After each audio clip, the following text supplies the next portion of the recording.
ketika Allah menciptakan manusia, itu melekat semua nilai kemuliaan pada dirinya, yang itu mesti dipertahankan sampai kembali kepada Allah Subhanahu wa taala.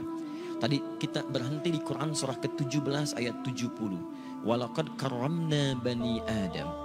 Sungguh kami telah muliakan semua anak cucu Adam. Mulia.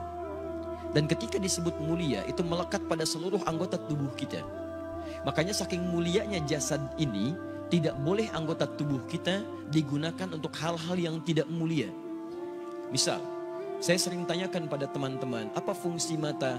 Kebanyakan orang mengatakan untuk melihat. Beda. Mata kita ini mata mulia. Karena itu ketika keluar tuntunan tentang melihat, itu penglihatan dilekatkan dengan kemuliaan. Kalau cuma melihat, hewan pun melihat. Dan tidak layak membandingkan mata hewan dengan mata kita. Karena mata hewan tidak mulia sekalipun melihat, maka itu dia tidak dihisab. Tidak dihisab, tapi mata kita dihisab. Saking mulianya. Quran surah 17 ayat 36. Inna sam'a wal basara wal fu'ada kullu ulaika kana anhu mas'ula. Sungguh pendengaran manusia, penglihatannya, bahkan apa yang ia fikirkan, itu akan dihisab dan ditanya oleh Allah Subhanahu wa taala. Makanya ketika mata Anda akan digunakan untuk melihat, kata Allah, saya tidak ridha kalau digunakan pada yang tidak baik. Turun Quran surah ke-24, surah cahaya. Mata orang-orang yang bercahaya akan berbeda dengan mata biasa. Ayat 30 untuk laki-laki, wa qulil mu'minina yaghuddu min absarihim. Katakan pada pria-pria beriman, kalau matanya ingin dipakai melihat, lihat yang baik-baik, yang mulia-mulia. Yang tidak mulia, palingkan.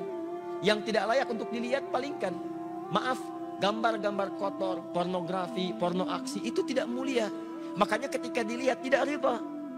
Allah tidak ridha, tanda Allah tidak ridha, hati kita pun merasa gelisah dan bersalah di dalamnya. Kalau tidak percaya silahkan Anda mencoba melihat gambar-gambar yang tidak seronok, hati Anda akan menolak. Karena jiwa Anda mulia. Maka hati Anda mengatakan palingkan, itu tidak layak. Palingkan. Bahkan lisan Anda pun dibimbing untuk beristighfar. Astagfirullah, palingkan. Itu nggak bagus.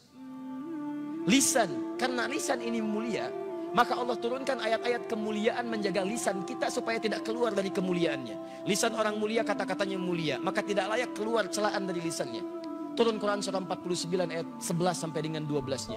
Ya ayyuhalladzina amanu, dibuka dengan iman. Kalau ada ayat dibuka dengan iman, kalau isinya perintah, maka perintah itu jadi indikator tingkat keimanan kita. Kalau isinya larangan, maka larangan itu pun menjadi indikator tingkat keimanan kita.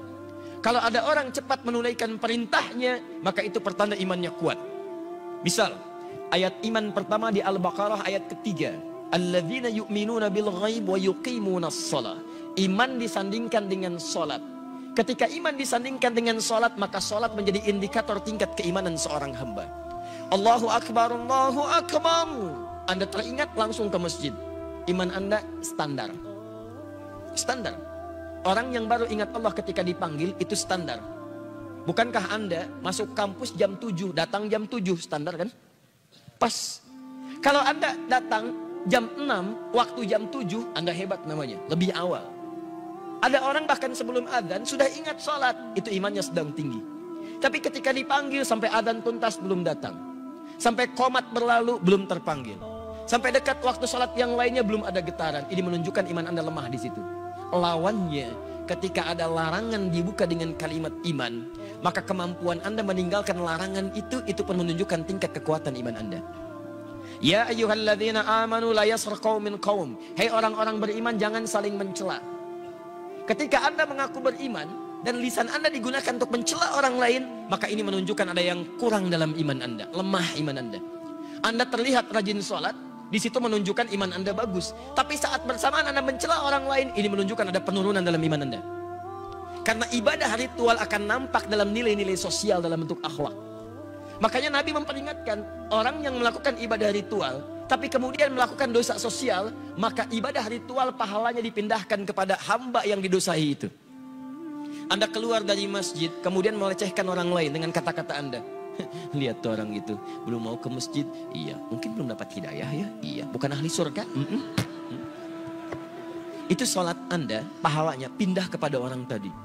Tu'khadhu hadza min hasanati di hadis Muslim, wa tu'khadhu min hadza min hasanati. Diambil pahala ini dipindahkan kepada orang yang dicela. Anda katakan, alhamdulillah Ustaz, saya tidak seperti yang dibicarakan itu. Insya Allah tidak seperti orang-orang itu tuh Ustaz. Membicarakan orang lain aja pekerjaannya sama. Sama. Makanya ketika Allah turunkan larangan mencela, itu untuk menjaga kemuliaan kita. Supaya kita tidak dihinakan oleh orang lain. Karena orang-orang yang hatinya hina yang akan mengeluarkan kata-kata terhina.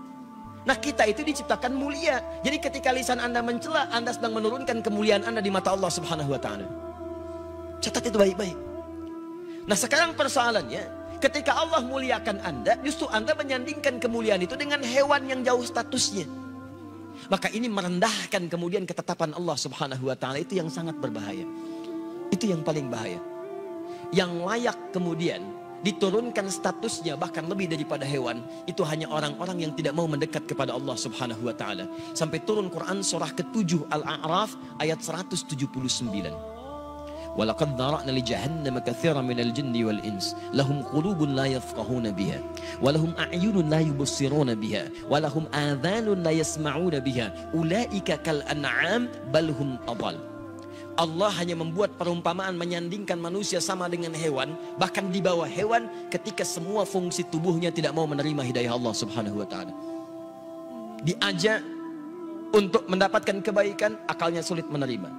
Dengar azan, tutup kuping. Melihat orang sholat, alergi. Kalau semua itu dibawa sampai menghadap Allah, maka kata Allah status orang itu kalau tidak mau berubah lebih rendah dibandingkan dengan hewan. Lebih rendah.